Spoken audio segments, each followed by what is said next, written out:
Obila mar apaya gwenge ma Narok yango ni ji auchiel owito ngimagi e masira mar apaya ka mamoko 7 oyudo hinyruok marach e masira apaya mane otimore odhiambo manyoro e apaya maduong' ma Narok kochomo Mulot.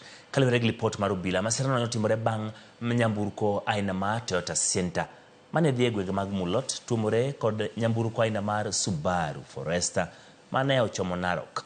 Ji 5 ne owito ngimagi kanyo ka ringre mag ji notere kar ringre man Narok Referral Hospital kito timnegi bero. OCPD man Narok John Mumanyo kwayo jogo mariembo mondo obed akich e kinde ni makoth pod medo chue pacho ka.